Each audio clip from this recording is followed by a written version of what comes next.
Bonjour à toutes et à tous. On est très heureux de revenir en présentiel après quelques séances en vidéo. Il avait fallu faire avec les contraintes de chaque séance. Mais voilà, on est très content de revenir ici avec le printemps en plus pour cette donc 8e séance du séminaire Soins, Nature et Patrimoine, organisée donc par la chaire de philosophie à l'hôpital et hébergée donc ici même au sein de l'établissement public de santé mentale de l'Aisne. Donc je salue aussi les personnes qui sont avec nous en visio. Alors cette 8e séance, elle poursuit le dernier temps de ce séminaire qui souhaite recenser toutes les initiatives, toutes les bonnes pratiques qui permettent de replacer le prendre soin au cœur de la société et d'en faire un vrai principe politique fondateur. Dans cette perspective, on avait, lors de la séance précédente, étudié la question de l'engagement patient, de ce qu'on appelle aussi l'expérience patient, le partenariat patient. Et dans cette séance-là, on avait donc vu que c'était un enjeu à la fois d'efficacité, dans un contexte où les ressources sont extrêmement rares, les ressources humaines en particulier dans le monde de la santé, eh bien, s'appuyer davantage sur les savoirs expérientiels que peuvent développer les aidants et les patients. C'est un moyen aussi de travailler un système de santé plus efficace. Et puis, peut-être plus fondamentalement encore, ce sera, dans les années à venir, un enjeu politique qui interroge le rôle et la place du citoyen en réhabilitant, on le disait à l'instant, les savoirs expérientiels, c'est-à-dire les savoirs que chacun ou chacune peut développer dans sa propre existence, que ce soit en tant que patient, qu'observateur, etc. Il y avait aussi un enjeu, et qu'on va aussi définir aujourd'hui, réévoquer aujourd'hui, un enjeu de redéfinition de la liberté qui s'accroît via les interdépendances, contrairement à ce qu'on pourrait penser dans une vision très libérale des choses. Les interdépendances qui nous lient entre humains, mais aussi au monde vivant, sont sans doute une source de liberté bien plus grande. Alors la séance du jour, elle va poursuivre cette réflexion sur la question de la participation citoyenne notamment, une participation qu'on va évoquer sous différents angles, mais notamment sous l'angle de la production de savoir et de connaissances, comment les citoyens, comment chacun d'entre nous, eh bien, on peut participer à la production de savoir et de connaissances, mais aussi participer à la conception et à la réalisation de lieux dans lesquels nous pouvons vivre ensemble. Voilà, donc finalement, ce qu'il y aura de commun et une sorte de fil conducteur, ce sera de se demander comment on peut développer, comment on peut activer ou réhabiliter des capacités qui sont présentes en chacun d'entre nous, que ce soit au niveau individuel et collectif. Docteur Spada, je vous laisse introduire la séance. Merci. Merci beaucoup. Bienvenue à toutes et à tous.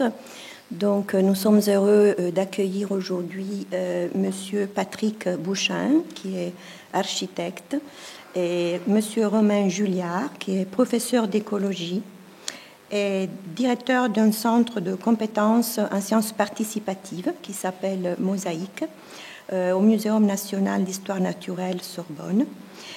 Monsieur Patrick Bouchain, il s'occupe de projets qui sont fort intéressants parce qu'ils sont ancrés sur le terrain, comme l'expérience qui appelait l'école du terrain. Et donc, effectivement, aussi, ils utilisent les ressources qui viennent des échanges avec les citoyens, la population. En ce qui nous concerne, nous, c'est les usagers, les personnes qui sont suivies en santé mentale. Et donc, le thème de cette conférence à l'établissement de Prémontré, c'est prédire, prévoir ou prévenir à la recherche de la résilience. En fait, la résilience, c'est un terme qui fait un grand écho, une résonance pour notre discipline, qui est la psychiatrie, mais qui est toujours dans le champ de la santé mentale.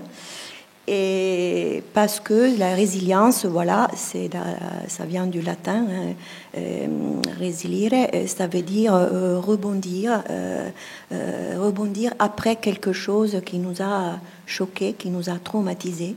C'est la capacité de revenir à l'intérieur de soi-même et en ancrage avec le territoire, les autres. Donc, ça peut nous rappeler ce qu'on appelle en réhabilitation psychosociale le modèle justement biopsychosocial. Donc, on pourrait peut-être pas trouver tout de suite le lien, mais effectivement, cette démarche architecturale, elle correspond aussi à ce que nous faisons en réhabilitation pour nos individus ou nous-mêmes qui traversons, qui avons traversé une souffrance psychique. Donc ces thèmes sont fort passionnants et ça nous permet aussi de nous relier au maillage territorial et voir comment on peut utiliser aussi d'autres forces dans les communes, dans les mairies, dans l'espace, dans l'hôpital, pour construire nos projets. Patrick Bouchain a fondé la preuve par 7, qui est alors le premier terme, j'aurais du mal même à le définir, mais une sorte de centre en fait qui permet de montrer sur le terrain et par l'expérience, en plusieurs lieux concrets, comment on peut avoir une capacité à évaluer des actions non pas a posteriori, c'est-à-dire que a priori, pardon, mais a posteriori, c'est-à-dire que on va réhabiliter un lieu, un espace, et on va donner aux personnes qui ont l'usage de ce lieu, ont de l'expérience, on va leur donner le droit de proposer un projet et de le mettre en œuvre. Et c'est sur la base de ce qu'ils auront vraiment réalisé qu'on va juger de l'efficacité de ce dispositif. Je ne sais pas si je le présente assez bien. Je pense que vous le ferez peut-être mieux que moi. C'est compliqué, si vous voulez, parce que moi, vu mon âge, c'est une expérience de fin de vie, comme on dit. Voilà, c'est avoir tout le temps tenté de retourner la question, comment la chose arrive, ou comment la commande se fait, ou comment la décision de construire quelque chose se produit. Voilà. Et donc, j'ai toute ma vie professionnelle tenté de reposer cette question, comment en démocratie, la commande devrait être repensée. Parce qu'on vit encore sur une commande qui viendrait d'une autorité donc, qui était avant identifiée, c'était la communauté religieuse ou le pouvoir royal ou central. On l'a transposé dans un système démocratique en disant, en effet, ça ne peut pas être un qui passe la commande, mais c'est la collectivité qui passe la commande. Et donc, il faut qu'on demande l'avis de la collectivité, mais il faut qu'on fasse la synthèse éventuellement de cette commande. Mais la personne qui fait la synthèse n'est pas le responsable de la commande. C'est-à-dire qu'en fait, il est responsable de la synthèse et il peut dire, c'est pas de ma faute. J'ai entendu ça et c'est l'adjonction de tout cela qui fait la commande. Et donc je pense qu'on n'a pas encore permis ce qu'on pourrait appeler donc un nouveau commanditaire, quelqu'un qui a un point de vue d'intérêt général, bien entendu, et dont ce point de vue, au lieu de le transmettre à quelqu'un pour exécution, éventuellement à un élu ou à un responsable, qui lui va le traduire techniquement par un programme, ainsi de suite, comment cette personne qui a l'émotion, le désir de faire acte positif dans la société, comment on pourrait lui dire, puisque tu l'as exprimé, fais-le. Et à ce moment-là, on pourrait dire, mais il n'a pas la compétence. Et donc, moi, je dis souvent que peut-être l'hyper-spécialisation a rendu hyper compétent, mais la relation des spécialisations ou des spécialités ne produit pas quelque chose d'intérêt général. Quelquefois, en fin de compte, ce sont des choses qui sont entrecoupées, hachées, et qui ne produisent pas un objet d'harmonie démocratique, pour le dire très simplement.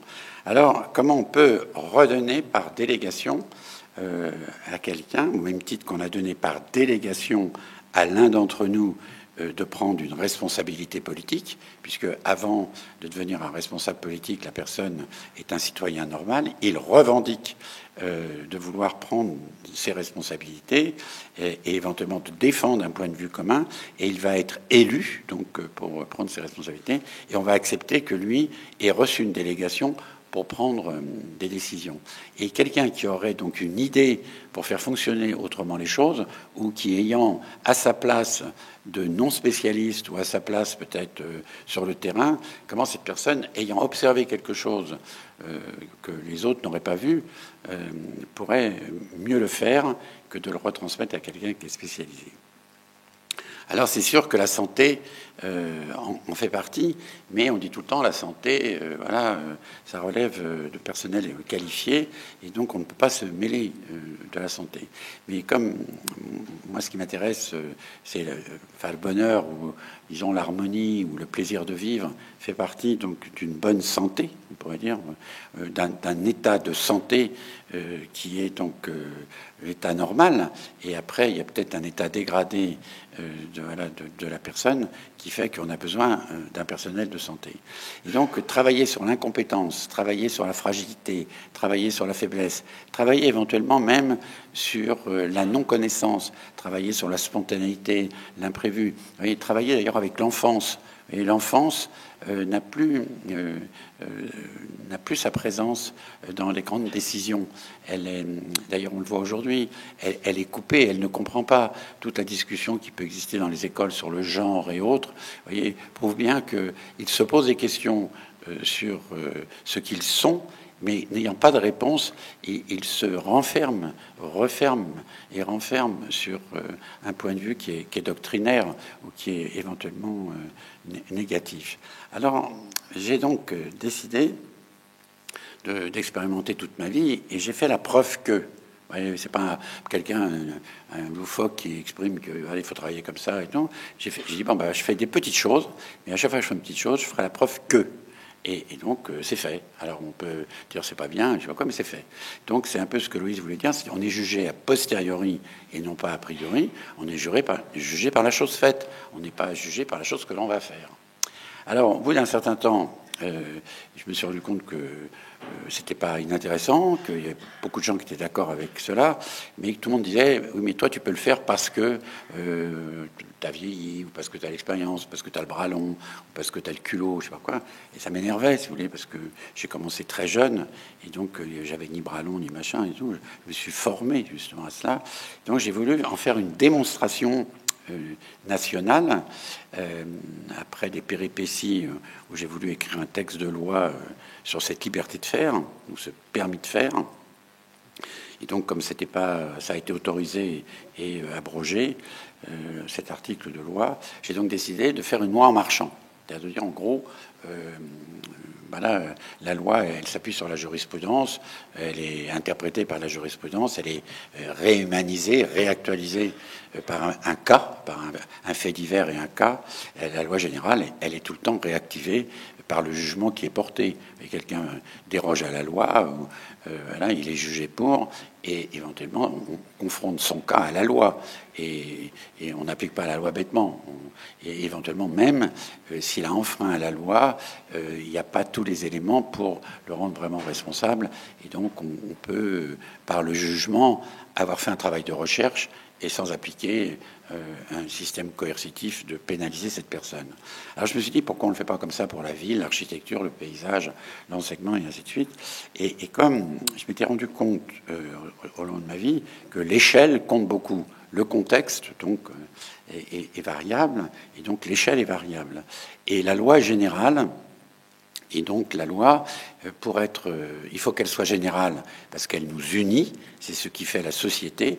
Nous avons besoin d'accords communs entre nous, donc la loi est magnifique, un état de droit c'est magnifique, mais l'application, comme je viens de le dire, nécessiterait une interprétation. Et dans beaucoup de secteurs, y compris la construction, l'interprétation est impossible, parce que les compagnies d'assurance, tout ça, le refusent. Alors j'ai fait une expérience pendant 7 ans, qui s'appelle la preuve par 7, que je termine cette année, qui est de prendre 7 échelles différentes, un village, qui est la plus petite unité démocratique, moins de 50 habitants, il n'y a pas de représentation démocratique, il n'y a pas assez de diversité de points de vue pour créer une communauté de gestion d'une collectivité, et peut-être la plus grande et la plus absurde, un département d'outre-mer qu'on a rattaché pour des raisons électorales à la France, Mayotte. Alors j'ai donc pris entre un village, un bourg, une ville, une banlieue, une métropole, un département d'outre-mer et un cas répété d'un équipement public fermé, mettons exemple une gare. J'ai installé donc 7 permanences architecturales qui sont 7 ateliers qui sont rattachés à cette question et qui n'ont comme seul objet, comme un chercheur, que cet objet. Ils ne sont pas dispersés, ils ne traitent pas 10 projets en même temps et tout, et ils habitent, ils deviennent d'ailleurs, par cette permanence, habitants de l'endroit où le sujet existe. Vous voyez, on peut être professeur au Collège de France, mais pour étudier une langue ou une pratique d'un peuple primitif, on va habiter avec eux. Et pour ramener ce que l'on a découvert dans un laboratoire qui va en faire une analyse et le traiter avec recul. Et donc, c'est créer 7 permanences architecturales qui ont pour objet, pendant entre 5 et 7 ans, de s'attaquer à un sujet qui apparemment paraît banal, mais ne peut pas se réaliser, parce que il s'est réalisé dans une autre ville, mais dans le village, admettons, il ne peut pas se réaliser, parce que s'il se réalise, l'échelle du village ne peut pas traiter le sujet, bien que le sujet existe dans le village. Alors je vais en prendre un, parce que voilà, il rejoint une conversation qu'on a eue tout à l'heure. Il est dit dans la loi française, et vous l'avez sûrement entendu, que les communes doivent avoir un équilibre de logements sociaux et de logements privés pour permettre une mixité sociale, on appelle ça comme ça. Et donc cette mixité, par la loi, oblige de construire des logements sociaux. Un logement social, c'est un logement qui est aidé dans son coût de construction pour qu'on son retour sur investissement permette un loyer bas. Il n'y a pas une catégorie de logement social égale cas sociaux et tout. C'est simplement pour accéder à un niveau, disons, humain d'un loyer par rapport aux revenus que vous avez. Vous prenez un petit village de 50 habitants dans lequel il y avait des équipements agricoles et qui ont été donc désertés et qui ont été vendus, achetés par des gens qui en font des résidences secondaires. Et vous avez donc un berger qui en fait son métier. C'est pas un rural, un urbain qui devient berger après avoir fait normal sup, si vous voulez. C'est quelqu'un, voilà, qui est fils de berger, mais ses parents sont partis à la retraite et tout. La ferme a été vendue, lui il reprend. Donc il exerce réellement un métier qui est nécessaire.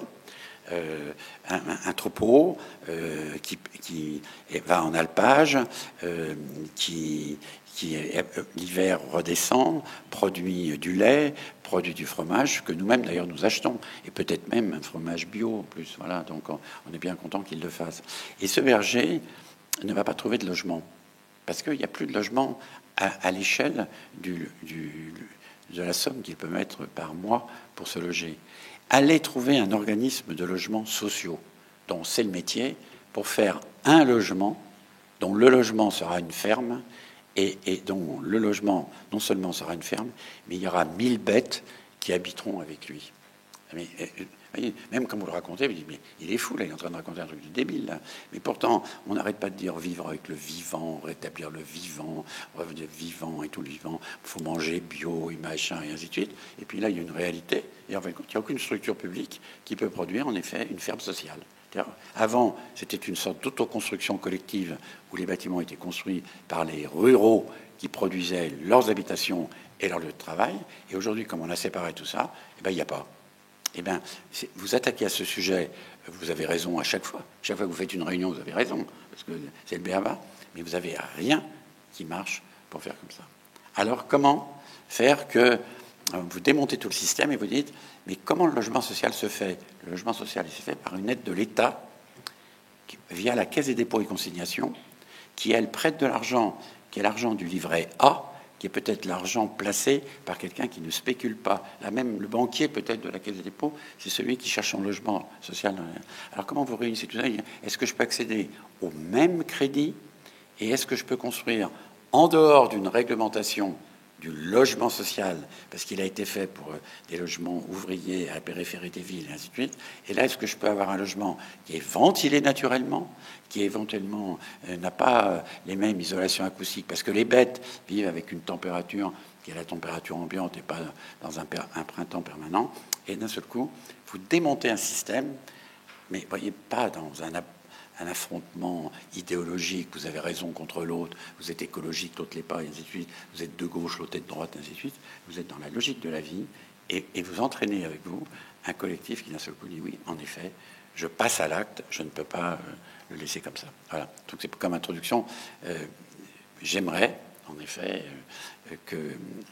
puisque la santé, elle est au cœur de tout ça. Vous voyez, donc la santé alimentaire, la vie avec le monde vivant et autres. Pourquoi on ne pourrait pas aborder un établissement de santé qui deviendrait d'ailleurs peut-être lui-même un lieu de vie ouvert sur la vie, et non pas on lui ramènerait la vie de manière factice, mais qui serait totalement ouvert sur la vie, ce qui est le cas d'ici par rapport, par exemple, à la forêt et autres, et peut-être même un établissement de santé qui aurait des gens qui iraient dans ces lieux. Vous voyez, parce que j'ai travaillé sur des équipements de post-cure pour drogués ou pour des centres comme ça de repli pour de gens qui sont en difficulté, des migrants et autres.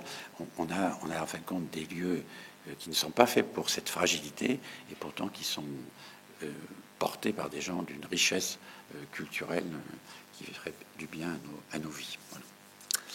Voilà, donc après, on avait convenu qu'on ne ferait pas un exposé comme ça. Moi, il était un peu long, mais moi, j'ai l'âge. Mais, et en effet, on a peu de temps, et donc, mais il faut toujours commencer un jour. Et donc, l'idée, ce serait qu'on soit venu aujourd'hui et qu'on prenne acte que c'est le premier jour d'une longue période de notre présence après Montreuil, qu'on installerait une permanence après Montreuil. Voilà, donc... on a presque déjà décidé. Merci en tout cas pour cette présentation de la preuve par 7 que je n'aurais pas su faire aussi bien dans le détail. Justement, Romain Julliard, alors vous retrouvez tous les deux sur l'aspect un petit peu sortir du cadre en faisant davantage avec les citoyens et avec le territoire aussi sur lequel ils sont implantés, à votre manière, en réinventant la façon dont la science produit de la connaissance. Est-ce que vous pouvez nous détailler un petit peu ce qu'est votre approche des sciences participatives sur la question de la biodiversité et en quoi ça participe à cette dynamique-là? Je vais essayer. Merci pour l'invitation. Vous avez sans doute entendu ces chiffres, moins de 30% d'oiseaux communs qui disparaissent depuis 30 ans dans les milieux agricoles en France, récemment renouvelés par une étude européenne qui s'est appuyée sur le même type de données. Derrière, ce sont tous des amateurs qui ont produit ces données. Il n'y a pas de professionnels du comptage d'oiseaux. Et c'est un petit peu ça, ces sciences participatives. C'est un des rôles du muséum d'avoir organisé ces dispositifs d'observation, parce que derrière, c'est des données qui suivent des protocoles, qui suivent des plans d'échantillonnage. C'est pas le big data qui répond à ça. C'est pas la somme d'observations opportunistes que font les ornithologues par ailleurs, mais un suivi qui suit un certain nombre de règles et de souplesse aussi pour que ça fonctionne,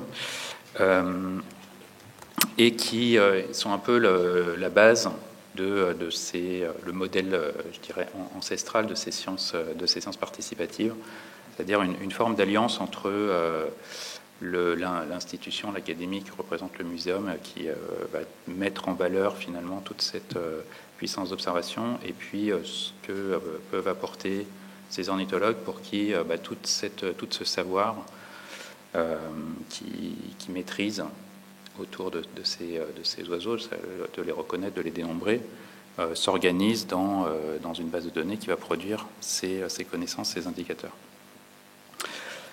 À partir de ce modèle, donc, on a multiplié les dispositifs d'observation, et ces sciences participatives sont effectivement sortir des cases. Le jour où on a proposé non plus à des spécialistes ou à des naturalistes, mais au grand public, à des gens comme vous tous, d'observer, photographier et suivre les insectes pollinisateurs.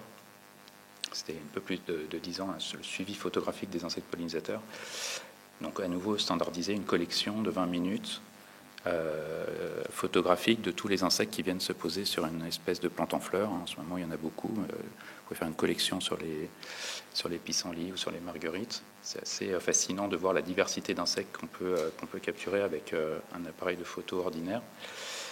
Et c'est des gens qui ne sont pas des entomologues qui s'y intéressent. Et ça a provoqué un émoi dans la communauté que on s'adresse à des non-spécialistes pour documenter finalement quelque chose d'aussi complexe que cette diversité d'insectes pollinisateurs. C'est plusieurs milliers d'espèces. Alors, on ne peut pas toutes les reconnaître sur photo, mais néanmoins, la clé d'identification qu'on va vous demander d'utiliser si vous jouez au Speeple à 600 différents taxons, noms, pour nommer et reconnaître ces espèces. Donc c'est quand même pas trivial. Voilà. Et donc le président du muséum a reçu une lettre de plusieurs professeurs qui se sont émus de la pseudo-science dans laquelle se lançait le muséum avec ça, avant qu'on en fasse la preuve. Et aujourd'hui, 10 ans après, il y a plusieurs thèses, une dizaine de publications qui s'appuient sur ça, et plusieurs personnes, plusieurs temps plein de chercheurs qui exploitent ces données qui sont extrêmement riches. Une des particularités de ces observatoires, c'est ce qu'on appelle la sérendipité, c'est-à-dire être capable d'explorer des choses qu'on ne savait même pas, qu'on ne connaissait pas. Des sujets qui ne peuvent être appréhendés que parce que les données sont là et ouvrent ce genre de choses. Explorer on s'est aperçu qu'on photographiait de manière assez fine des fourmis aussi sur ces fleurs. Ce ne sont pas tout à fait des pollinisateurs comme on les imagine, mais il y a pas mal d'espèces de fourmis floricoles, et c'est la seule base de données qui permet d'avoir une distribution, une observation largement distribuée de ces espèces de fourmis dans des gradients géographiques et d'urbanisation qui permettent de regarder comment elles se distribuent dans le nord et sud, et comment les différentes familles s'adaptent ou pas à la ville, qui peut être pour certaines familles un repoussoir, et pour d'autres, au contraire, des fronts de colonisation qui permettent à ces fourmis de coloniser, de progresser vers le nord en réponse au réchauffement climatique. Donc des bases de données qui sont d'une richesse incroyable et qui tiennent de part finalement, on discutait un petit peu de quel est le format de l'économie autour de ces dispositifs sur le donnant-donnant. C'est-à-dire que là, on va ensemble construire une connaissance que les chercheurs vont valoriser avec leur propre savoir, mais c'est des données qui viennent et derrière je ne sais pas si c'est vraiment quelle est l'étymologie exacte, mais il y a le don de ces données, qui est ce temps, cette disponibilité, cette capacité à suivre les consignes, mais aussi tous les échanges qui vont avoir lieu entre les participants, chacun regarde ce que fait l'autre et va commenter, annoter, valider, suggérer. Et donc il y a une forme de contrôle qualité qui se met en place au sein de cette communauté. Et si j'emploie le mot communauté, c'est à dessein, parce qu'une des récompenses, ça va être le sentiment d'appartenance, ce groupe qui se construit, la réputation qu'il peut y avoir entre ces personnes. Dans les quelques années après le lancement de Speeple, on a réuni une trentaine de participants qui se connaissaient que via leur pseudo dans la base de données, et qui, dans le premier tour de table, ont décrit un peu tous les difficultés, entre guillemets, sociales presque qu'ils avaient à faire du Speeple, parce que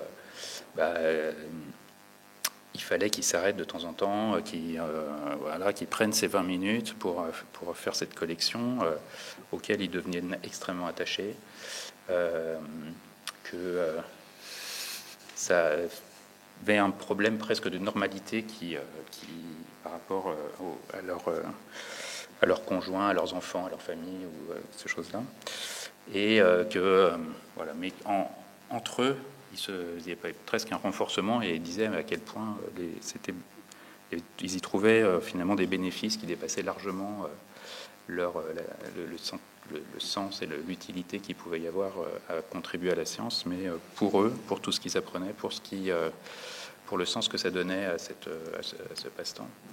au point qu'il y en a parmi eux qui font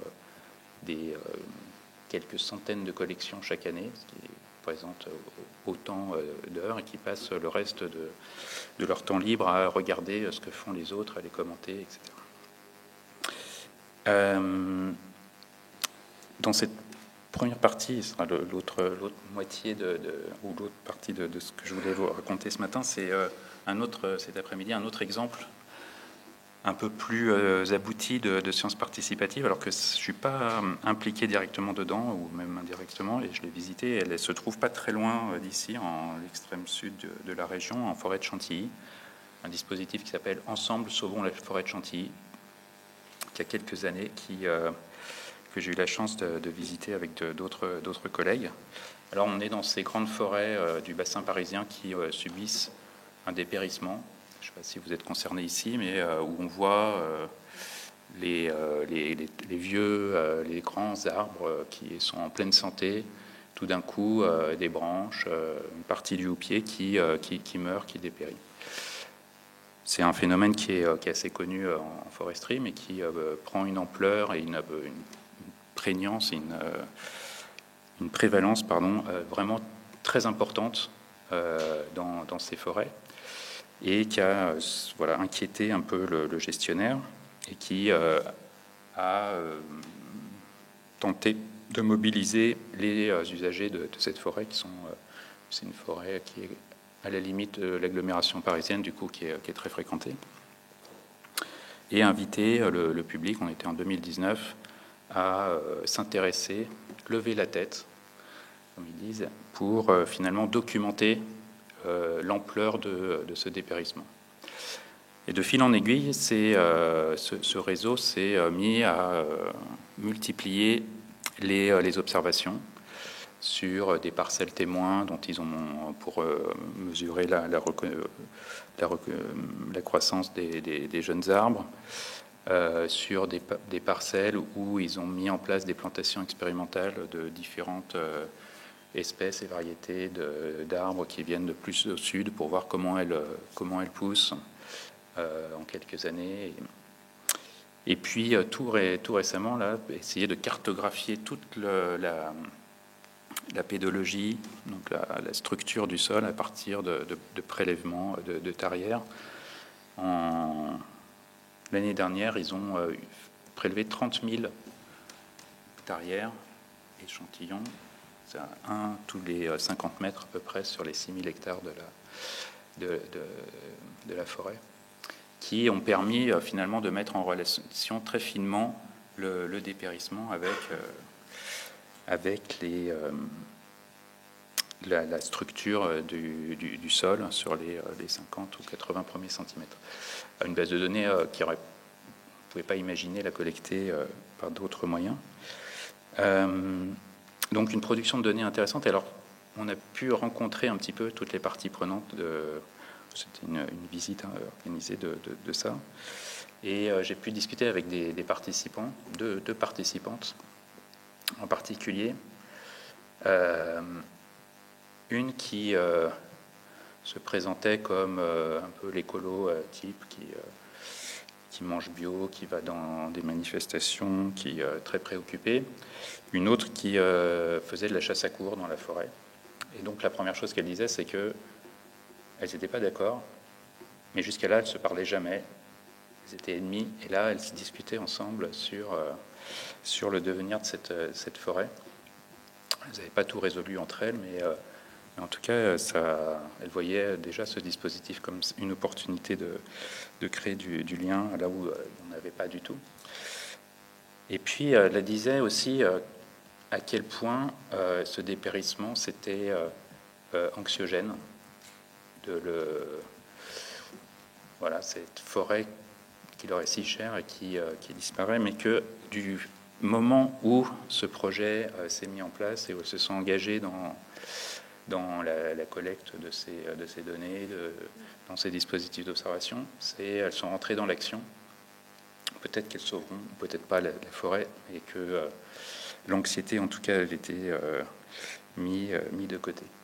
Et pour les scientifiques et les forestiers qui accompagnent ce dispositif, Donc il y a un labo de l'INRAE qui est partie prenante, mais aussi des retraités qui s'occupent de l'animation et qui me donnent beaucoup de temps à ça. Ils étaient surpris, et là je partageais moi en tant que chercheur aussi cette surprise finalement de la pertinence et de la vitesse à laquelle les questions étaient soulevées. Par exemple, je crois que ça s'appelle le dépressage, éliminer une partie du sous-bois pour permettre au fût de grandir plus droit et mieux. Quand il fait 38 degrés au mois de juillet, qu'on voit le courant d'air chaud traverser ces sous-bois sans frein, le public, ces participants vraiment questionnent ces pratiques de coupe à blanc, de ça. Et même cette expérimentation qui consiste à amener des tas d'espèces et de variétés du Sud pour voir comment elles poussent finalement, c'est une forme d'audace et de curiosité, de liberté d'expérimenter qu'on ne trouve pas forcément aussi facilement dans des dispositifs classiques expérimentaux de recherche. Donc on combine avec ça, et j'en parle d'autant plus librement que c'est pas le mien.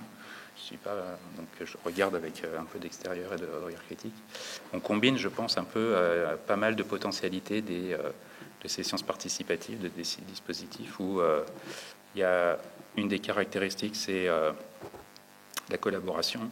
C'est pas un groupe de citoyens qui se mobilisent de manière autonome pour faire une espèce de contre-expertise, mais c'est vraiment un projet collectif.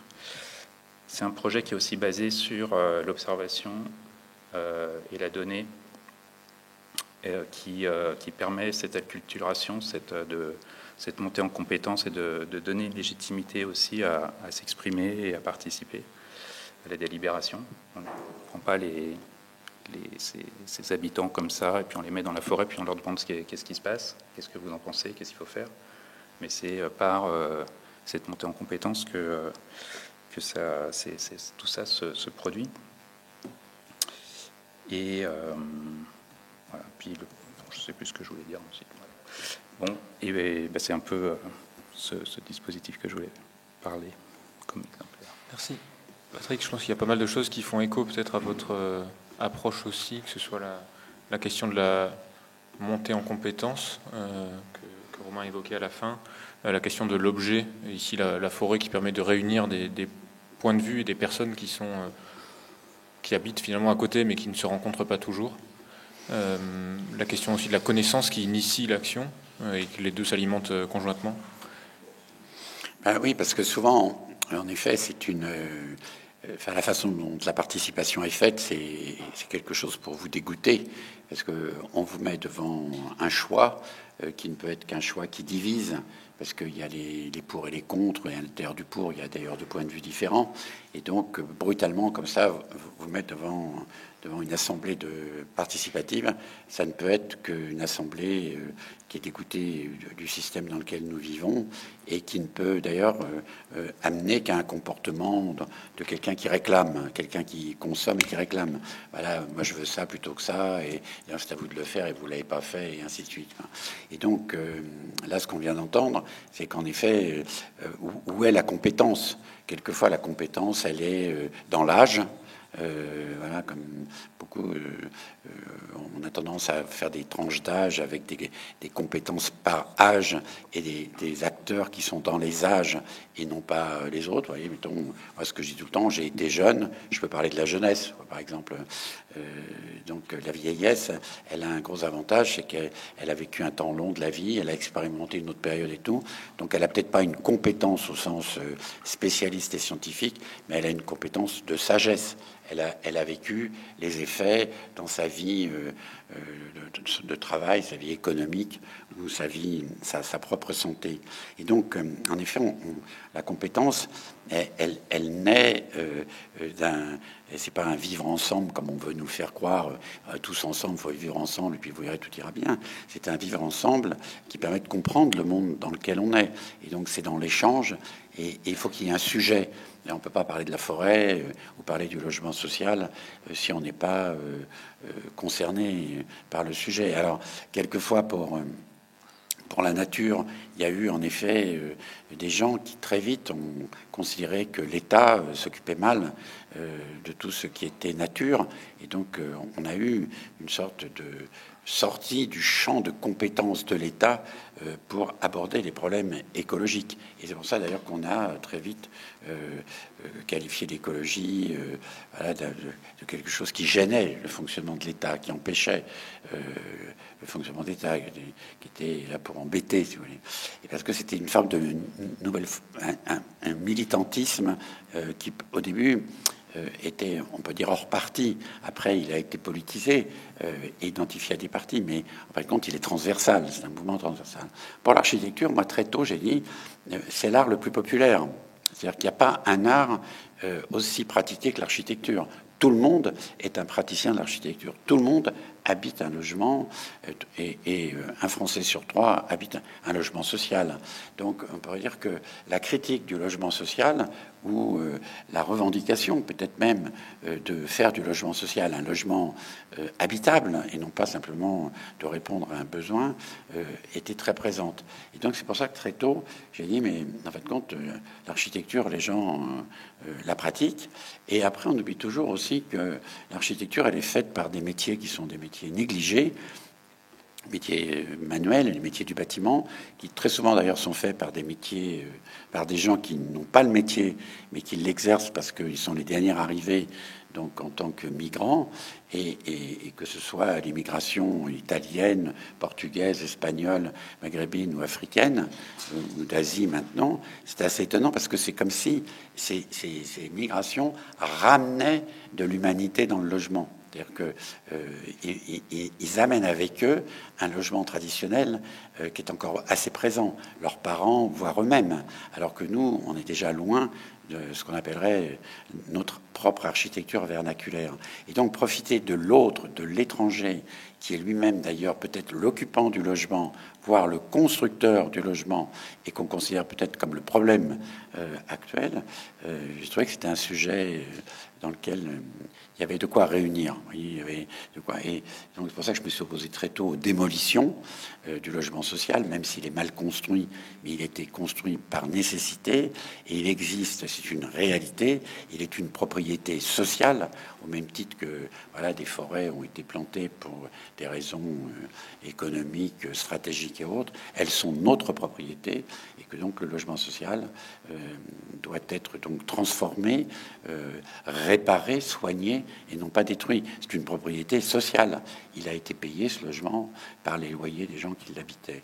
Alors, c'est pour ça que ce qui nous rapproche, et voilà, on a fait cette table ronde aujourd'hui ici, c'est le lieu, et après, c'est nos approches qui sont apparemment totalement opposées, on pourrait dire, entre l'architecture et la nature, enfin, entre l'artificiel et le naturel, ce qui est assez ridicule, et entre peut-être la recherche voilà, qui est faite par l'institution, et cette recherche qui est confortée, complétée, enrichie, interrogée par les gens qui l'habitent, parce que le secteur dans lequel la recherche se fait est un secteur dans lequel ils habitent. Vous voyez, moi, j'ai fait les premières études d'anthropologie sur des habitations de logements sociaux. C'est-à-dire qu'on a des anthropologues qui vont étudier comment des populations vivent dans d'autres pays pour voir si ça peut pas nous enrichir.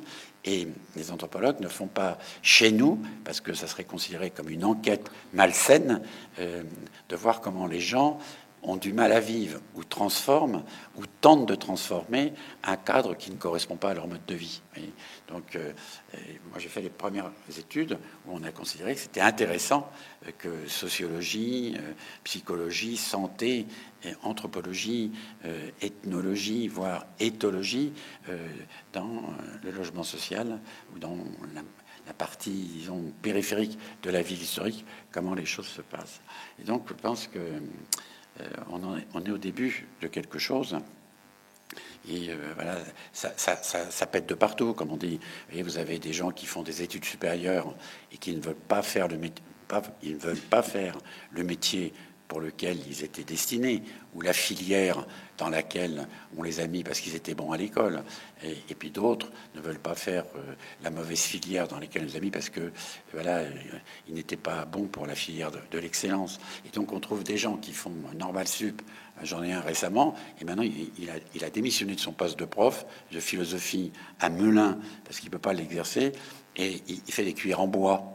Et donc, l'excellence républicaine ne peut pas exercer le métier d'enseigner la philosophie à Melun, et il rêverait de faire un métier manuel, et il fait des cuillères en bois, et il ne sait même pas que s'il n'y a plus de cuillères en bois en France, c'est bien parce que on peut pas vivre de fabrication des cuillères en bois. Et lui, il en fait à une vitesse 10 fois inférieure à un vrai fabricant de cuillères en bois, si vous voulez. Et donc, voyez, la naïveté même de cette personne qui pense que en fabriquant 10 cuillères en bois dans le mois, il va vivre de ça.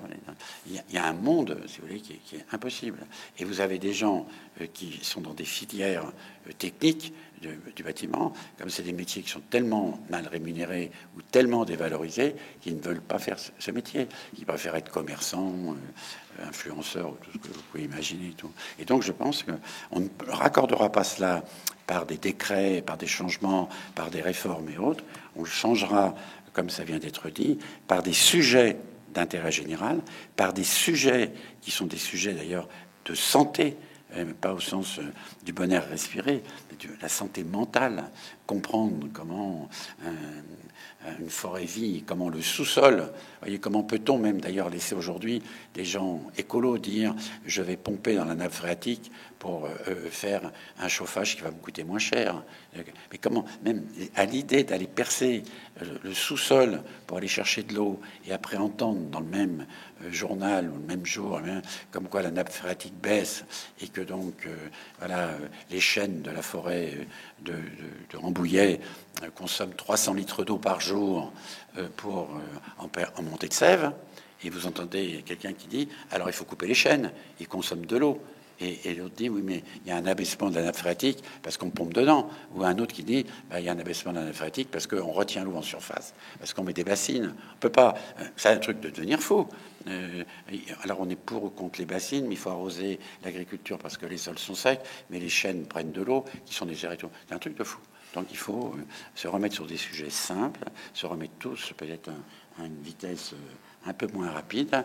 On a été un peu trop vite, et peut-être tous, parce que les approches ne sont peut-être pas que dans un seul sens. Et l'architecture, alors, moi j'en suis particulièrement convaincu. L'architecture, elle est vécue comme ça. Il y a des monuments prémontrés en étain, Notre-Dame en étain, tout.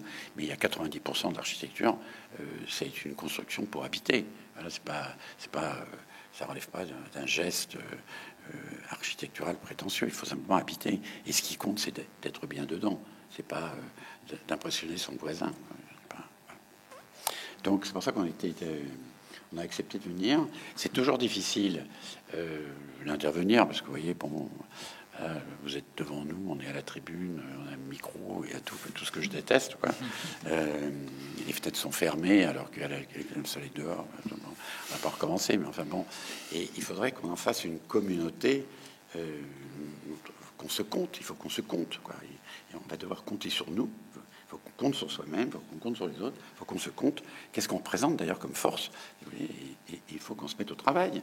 Et c'est pas un travail au sens d'un labeur complémentaire de l'autre. Quand ce qui était dit tout à l'heure, quand quelqu'un prend un plaisir, quand quelqu'un collectionne des timbres, ou quelqu'un fait l'inventaire des insectes, c'est une activité mentale qui est peut-être nécessaire pour une bonne santé mentale et qui est nécessaire pour rééquilibrer le désintérêt qu'on a au travail. Et donc, comme on n'arrivera pas à réformer peut-être le travail, qu'il y aura quand même une période de gens qui ne trouveront jamais de travail. On va former des gens dont on peut dire qu'ils ne trouveront jamais de travail. Donc, il faut faire quand même quelque chose avec ces gens-là, peut-être mieux que le travail d'accompagner un robot. Et peut-être que tout ce qu'on vient de dire, c'est une activité plus qu'un emploi ou qu'un travail qui est de nécessité mentale. Donc pour moi, c'est un vrai problème de santé. Et donc c'est formidable quand une famille commence à s'inquiéter pourquoi quelqu'un trouve un centre d'intérêt qui le relie à une communauté dont le sujet est un sujet d'intérêt général. C'est magnifique, quoi. C'est la vraie question. Et l'écologie, bon, c'est pour ça qu'il ne faut pas la nommer que ça, quoi. C'est pour ça que moi j'aime bien le terme les trois écologies ou l'écosophies. Parce que l'écologie, elle est mentale, elle est donc psychologique et mentale, quoi. Elle est économique, parce qu'on ne peut pas mettre en dehors l'économie, et elle est environnementale. Et elle nécessitera des techniques, mais il ne faut pas l'une qui remplace l'autre. Oui. Le débat sur les éoliennes, on est la démonstration. Et on ne sait pas de quoi on vit. On peut avoir rendu compte, on construit des EPR supplémentaires alors qu'on n'a pas livré le premier, et on construit des éoliennes qui ne représentaient que quelques pourcents de la production pour faire passer la pilule des EPR. C'est pas possible. C'est pas un débat hystérique. Ça va pas, quoi. Et voilà, donc... Et non, et c'est assez drôle parce qu'il faut toujours raconter tout dans la vie. Loïs, j'ai rencontré par hasard, parce que j'ai fait une grande expérience à Rennes de travailler dans un équipement de santé qui avait fermé, qui était la fac Pasteur. Et vous vous rendez compte que quand elle ferme, quelqu'un se rend compte qu'il n'y a plus d'étudiants en centre-ville. C'est la dernière fac de centre-ville qui part, parce qu'il faut faire un pôle d'excellence à la périphérie de la ville.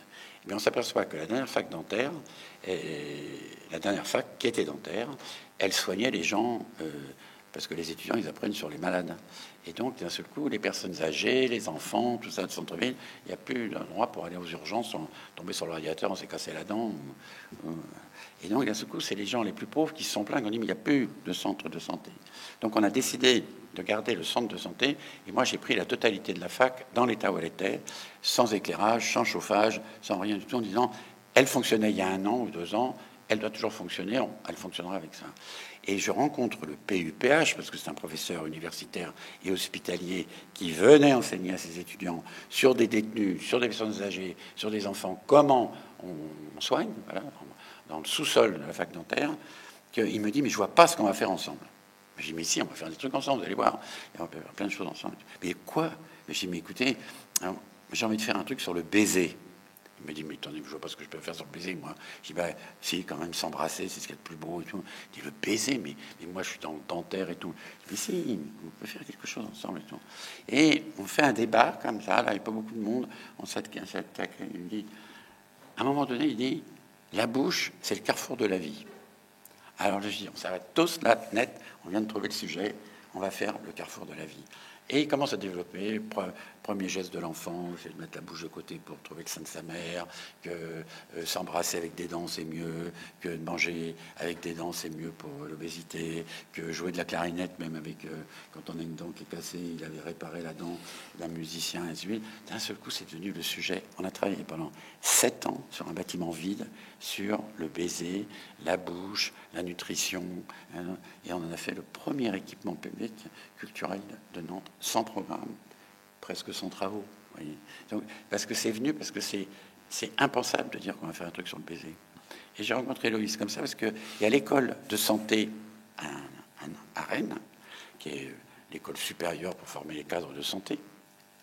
Il y a des professeurs de santé qui sont venus, qui ont dit, mais c'est incroyable ce que vous enseignez là, nous on ne l'enseigne pas à l'école de santé, et d'ailleurs c'est vrai dans nos établissements, machin, et tout, et un jour j'ai rencontré Luis qui me dit, j'ai fait l'école de santé, je dis, bah ça c'est incroyable, je ne pensais pas que ça produisait ça. Et donc il se pose la question, comme celui qui fait des cuirs en bois, que ce qu'il a appris, et qui est d'un haut niveau, il ne peut pas l'exercer dans l'hôpital où il est. Et il y a un problème, c'est qu'on a un hôpital tout neuf, on a une école qui est convoitée, on a l'excellence républicaine et il ne peut pas exercer son métier. Donc c'est pour ça qu'il est là aujourd'hui. Je voulais dire que ça peut arriver aux psychiatres aussi, aux soignants aussi. Ça arrive. Et donc je suis très contente de l'exposé de Monsieur Bouchain et Monsieur Julliard, parce qu'effectivement, nous allons redonner du sens à notre métier aussi. On en a fortement besoin.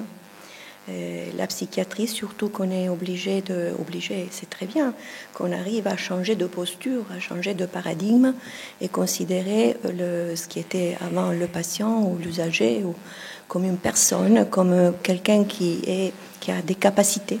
Donc, un sujet tout à fait capacitaire que le patient peut.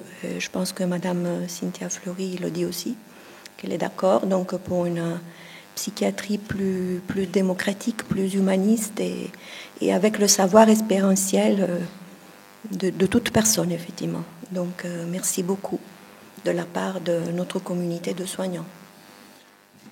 Je crois que ce que vous avez évoqué tout à l'heure pose la question, au fond, enfin, une des questions, en tout cas, c'est celui du rapport du savoir sacré de l'expert par rapport au savoir plus profane ou perçu comme tel.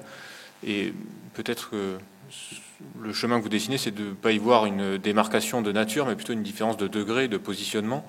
Et c'est vrai, vous l'avez dit, docteur Spada, le secteur de la santé subit actuellement, mais comme d'autres services publics, une vague de grandes démissions, à tous les niveaux, que ce soit au niveau soignant, administratif, technique, des difficultés de recrutement et de fidélisation.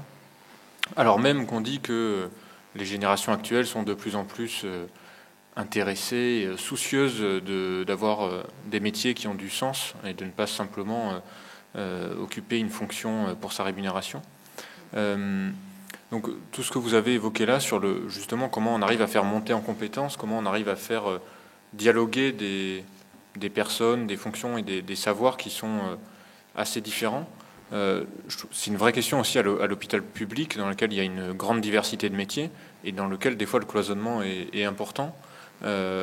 Comment justement vous envisagez d'une part cette montée en compétences, Romain Juillard, vous l'avez évoqué tout à l'heure, sans trop le détailler, donc c'est possible de détailler un petit peu comment dans les sciences participatives vous organisez cette montée en compétences, et puis comment on arrive à expliquer que le savoir expérientiel est important et sans remettre en cause nécessairement l'expert dans sa position, mais plutôt organiser un dialogue sans que l'expert se sente remis en cause dans sa position.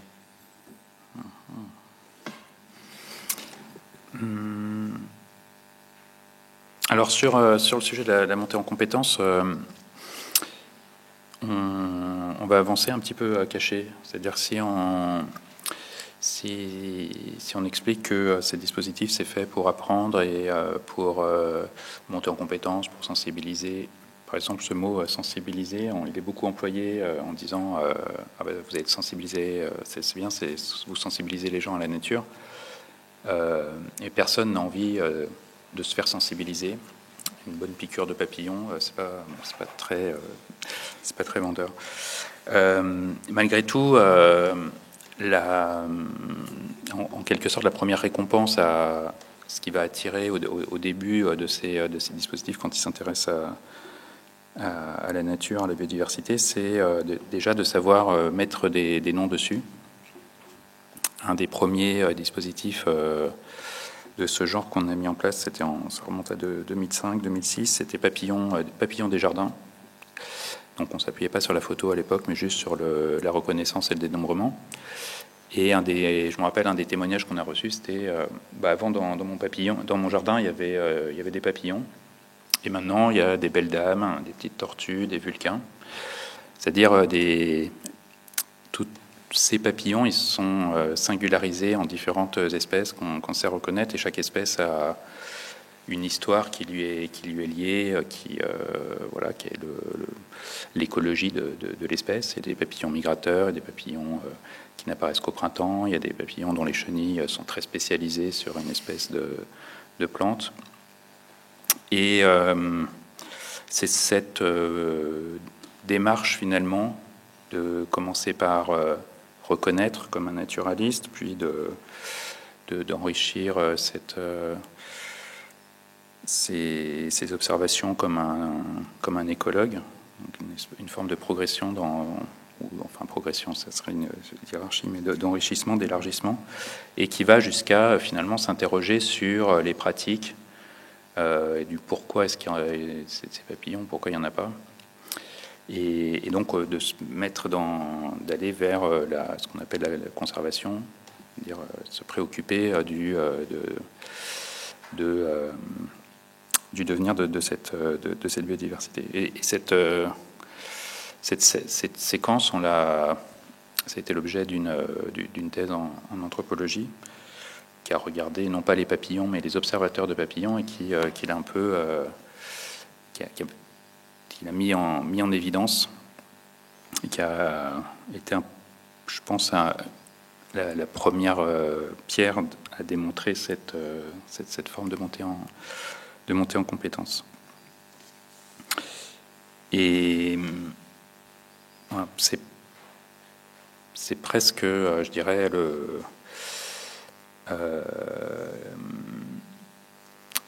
une des inévitables en quelque sorte. On ne pourrait pas proposer des dispositifs où les participants n'apprendraient rien et ne montraient pas en compétence, parce que simplement ils ne participeraient pas. Ils le font certes pour le muséum, mais ils le font surtout pour ce qu'ils vont apprendre.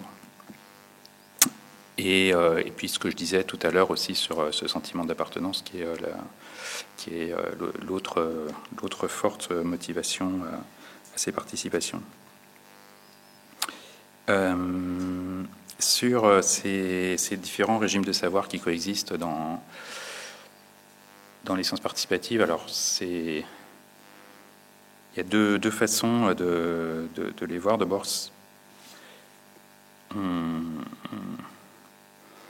très souvent, c'est presque un des objectifs de la recherche de capter ces savoirs expérientiels à travers ce type de dispositif. C'est-à-dire que même si on va demander à ces observateurs de reconnaître et compter les papillons en suivant des protocoles, là on s'adresse à l'être humain qui a des yeux, des oreilles, des neurones, et qui va pouvoir interpréter et jouer le rôle de capteur. Mais on va aussi lui demander un certain nombre d'informations et de descriptions de son jardin, ses pratiques, et c'est ça qui va faire l'intérêt en fait de cette base de données. C'est pas tant les observations de papillons que des observations qui sont situées dans un jardin, dont on va avoir une connaissance de l'individu, non plus de l'humain, mais de l'individu, et où on a cette forme alors c'est un proto-savoir expérientiel, c'est pratique dans le jardin, mais c'est ça qui forme finalement tout l'intérêt pour l'originalité, la spécificité, la richesse de ces données pour la recherche. C'est cette combinaison à l'échelle la plus fine de l'observation entre ces capacités d'observation et ce que le participant en tant qu'individu avec son expérience de vie va compléter et enrichir. Et dès qu'on est un peu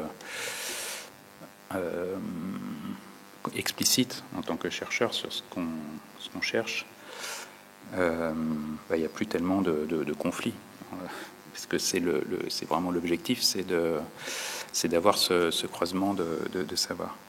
Peut-être une autre anecdote sur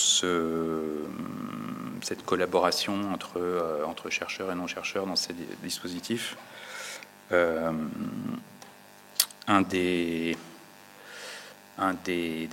formes peut-être plus abouties ou qui est prétendu telles des sciences participatives, c'est quand les participants sont mobilisés à toutes les étapes de la recherche, pas seulement au moment de l'observation, mais aussi dans l'interprétation des données, et puis dans le questionnement, la façon de se questionner. On avait organisé, c'était au moment de la COP 15, la COP, celle de 2015, la COP 21, voilà. COP 15, c'était cette année pour la biodiversité. Bref, la COP 21 en 2015. Quel observatoire on pourrait construire pour répondre à ce sujet autour de biodiversité, nature et changement climatique. Et on avait réuni une forme de participation en salle qui s'appelle les focus group, où vous connaissez peut-être, où on réunit différentes personnes et puis on organise toutes les conditions pour pouvoir faire émerger ces questions en plusieurs ateliers de questions. Et ça avait très bien marché, ça avait été assez innovant, comme les propositions étaient assez, nous avaient surprise de par la qualité et l'originalité. Puis on avait fait un deuxième atelier en disant maintenant comment on pourrait mettre en place, quel dispositif d'observation on pourrait mettre en place pour répondre à ces objectifs. Et là, la réponse des participants s'est dit ça c'est pas à nous de dire ça, c'est votre métier de faire des méthodes d'observation et plus loin d'analyser les données. Effectivement, c'est finalement notre formation et notre rôle et notre complémentarité, elle est là. Et pour moi, c'était un moment un peu clé de se dire, il n'y a pas une continuité forcément entre la recherche et puis les citizen scientists, comme les anglo-saxons les appellent, les participants. C'est pas une continuité avec ceux qui savent un peu plus et ceux qui savent un peu moins. C'est en fait des rôles et des contributions qui sont très complémentaires, parce qu'il y a des choses ces savoirs expérientiels, on les a pas. Puis d'autres choses on est formé pour faire un protocole, un plan d'échantillonnage et mobiliser des outils statistiques pour analyser des gros jeux de données. C'est notre métier quelque part. Et donc c'était vraiment un point important de se dire que ces dispositifs, c'est pas une sorte de où on pourrait avoir cette compétition expert-non-expert, mais vraiment des dispositifs où c'est la complémentarité et qui est au cœur du projet. Non, moi je suis pas du tout. En effet, je suis à l'opposé. Et c'est en essayant de voir qu'est-ce qui est posé comme question et à laquelle il n'y a pas de réponse toute faite, ou tout au moins il y a une question qui est posée et personne ne veut l'affronter parce que personne n'a soit les moyens, soit le courage de l'affronter. Et quelquefois, c'est un peu comme le bouffon ou le fou, c'est de dire, moi je le fais. Si personne n'a osé le faire, moi de toute façon je suis rattaché à rien, j'ai pas de labo, j'ai pas de machin et tout. Le politique est confronté à ça, il peut pas le faire, il peut l'évacuer, mais il sait que ça ressurgira. Moi je le fais. C'était un peu ça, c'était ça, et de dire je le fais, mais comme je peux pas le faire tout seul, parce que je peux pas avoir raison ou trouver tout seul, je vais essayer de m'associer et d'être ce maillon manquant. C'est-à-dire que je pense qu'il y a dans notre société un maillon manquant dans le fonctionnement démocratique. Il y a un maillon manquant entre la recherche, l'université, l'école primaire et les métiers. Et donc, c'était toujours de dire, je prends un sujet où c'est sûr que le maillon est manquant, et moi je serai le maillon manquant, et éventuellement je serai le fusible. C'est-à-dire que si en effet c'est trop risqué, je prends les risques, et si moi je saute, je prends le risque, mais je sauterai. Alors, j'ai des fois démontré, mettons, l'absurdité du système. J'ai travaillé, mettons, sur une piscine qui était fermée parce que le bassin fuyait et que la piscine était trop petite, elle ne correspondait plus aux nouvelles normes olympiques. Vous voyez, comme dans une ville, comme Bègle, par exemple, vous voyez, comme si tout le monde allait à la piscine pour devenir champion olympique. C'est comme si on faisait l'école préparatoire à l'ENA dans toutes les villes, au cas où il y aurait quelqu'un. Alors j'ai dit, mais moi je m'en fous, il manque 2 mètres, et puisqu'elle fuit, on va faire une piscine sans eau. Vous voyez, à ce moment-là, vous finissez la phrase comme ça, tout le monde dit, attends, mais il est fou, là. Et il y a une piscine, il y avait de l'eau, la piscine, elle fuit, et lui, il vient, et il dit au maire qui est écologique, un écologiste, Noël Mamère, et en fait, compte, le seul moyen de sauver ta piscine, c'est de faire une piscine sans eau. Et le maire dit, mais attends, moi, je peux pas faire un truc pareil. Il dit, mais d'accord, mais moi, je vais t'expliquer, il n'y a pas plus polluant qu'une piscine. Ben non, c'est pas ça tout. Et on a fait un vrai travail avec le laboratoire biologie de l'université, à qui, d'ailleurs, on a trouvé une subvention. C'est-à-dire que jamais la puissance publique ou une petite collectivité se sert d'un laboratoire.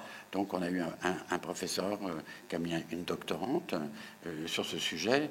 Qu'est-ce qu'on pourrait faire pour autre chose que de mettre du chlore, par exemple? Et donc on a fait des débats, des réunions publiques inimaginables sur le danger du chlore, sur le fait que la kératine, on perdait sa kératine et tout. Moi, j'ai même fait des réunions publiques où j'ai dégoûté les gens d'aller à la piscine. En disant, c'est pas possible, vous allez avoir des orgelets, des machins, vous perdez votre kératine, après vous allez avoir des verrues et machin et tout. Et donc, c'était très drôle parce qu'il y a eu un vrai débat. Et on a dit, on va faire une piscine sèche, et on va faire une piscine pour des gens qui ne veulent pas se mettre nus. Parce que peut-être qu'il y a un âge où on n'a plus envie de se mettre nu, mais on a bien une activité physique. Et donc, on a remplacé les vagues, on a remplacé l'eau par des vagues en bois, comme ce qu'on appellerait une aire de jeu. Et après, on a dit, on va faire une piscine à tout âge. Piscine pour des gens qui sont arthritiques, Alzheimer, handicapés, enfants et tout. Et on y va, on fait un équipement qui n'est pas sélectif, mais qui est la piscine qui a été construite au moment du Front populaire et dont les Begley voulaient sauver cette piscine, mais on ne pouvait pas remettre de l'eau. Alors, il y a eu un engouement phénoménal et on a commencé à travailler sur la vraie question. Et si on en faisait une, est-ce qu'on pourrait la faire sans chlore? Alors, la réglementation française l'interdit tout. Et donc, cette doctorante qui a mis 3 ans, au bout de 3 ans, elle dit, ben voilà, moi, en fait, compte, ça s'appelle de la phytoremédiation, mais c'est compliqué parce qu'il faut mettre machin. On a fait un débat public où il y a des gens qui ont dit, mais attendez, nous, on va vous dire ce que c'est. On va aller sur la Garonne, là où il y a les plantes qui poussent à la sortie de la station d'épuration. On a fait un relevé de plantes et tout. Les gens du quartier qui avaient leur jardin, c'est pour ça que j'y pense, ont commencé à ramener les zones d'épandage, parce que les gens ils jettent quand même des eaux usées dans leur jardin, ils ont des puisards et autres. On a une discussion sur les fausses toutes eaux, le tout à l'égout, les réseaux séparatifs. Et après, on a dit, ben alors, on va donc pouvoir faire une vraie piscine, mais qui sera en phytoremédiation. Mais on va la faire dans le jardin. Personne ne voulait qu'on fasse la piscine dans le jardin, dans une piscine. Mais là, on va faire un jardin au travail. Moi, j'ai dit, j'ai horreur des trucs qui servent à rien, les tondeuses où on jette l'herbe et les fleurs qui servent à rien et tout. On va faire, en fait, compte un jardin qui sera à la phytoremédiation de la piscine. Donc, on a eu les associations écologiques qui étaient contre, parce qu'il ne fallait pas soumettre un jardin, mais faire une piscine traitée en phytoremédiation avec un jardin dont les plantes ne poussent qu'avec le rejet des eaux usées, donc les eaux fatiguées, on va dire, de la piscine, ça a été l'équipement de toute la communauté d'agglomération bordelaise, y compris d'ailleurs le concessionnaire de l'eau, qui était très embêté parce que lui, il continuait bien sûr à gérer la piscine de Bordeaux, et donc il était très embêté parce qu'il pensait que ça allait se retourner contre lui. On a même eu alors, cette entreprise qui a continué de payer un contrat de recherche à l'université. Et ça, c'est ce qu'on appelle de la participation. Alors pour moi, c'est ça la participation. On se remet tous dans la merde, on se remet tous à la question, on se remet tous en fait compte dans un temps long, parce qu'en fait compte, j'ai mis 7 ans pour faire la piscine. Mais en fait compte, dès le jour où j'ai dit piscine sèche, c'est presque devenu la réponse à la question. C'était devenu l'équipement. L'équipement était secondaire. Le débat n'était pas un débat stérile. Je la veux bleue, je la veux grande, je la veux machin et tout. Le débat, il était de fond. Et donc, ça, la science est nécessaire, l'université est nécessaire, le peuple, d'ailleurs, parce qu'on peut être un habitant, chercheur, ayant des enfants qui vont à la piscine et ne pas avoir compris que le chlore était dangereux, par exemple. On ne sait pas tout. Et donc, on avait tout le monde. Enfin, d'ailleurs, si vous voyez Noël Mamère un jour, on a fait d'ailleurs le lancement de la chaire santé. Je voulais la faire avec Noël Mamère. Et la deuxième fois avec Nicole Klein, qui a été la préfète, qui a permis à Notre-Dame-des-Landes d'arrêter l'aéroport. Je voulais montrer donc, une première fois, un politique peut prendre des risques, parce que quelqu'un l'aide à les prendre, et un fonctionnaire est capable de prendre des risques, parce que je l'ai aidé à Nicole Klein à prendre des risques. Donc, c'est ça. Enfin, moi, c'est mon envie de vivre. Voilà, c'est une vraie vie de citoyen. Je suis un acteur du monde dans lequel je vis, par le métier que je fais. Mais en fin de compte, il est annexe.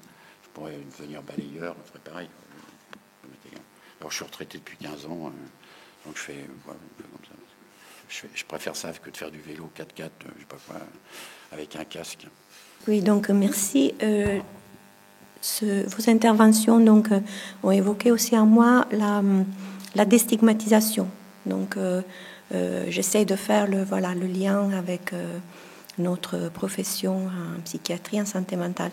Il me semble que tout ce que vous faites là, au niveau participatif, etc., et voilà, faire cultiver le savoir expérientiel, etc. Et faire associer les différents membres de la population, voilà, et y compris les usagers en santé mentale. Il me semble qu'effectivement, c'est un très bon travail pour la déstigmatisation de la maladie mentale. C'est ce qui évoque à moi.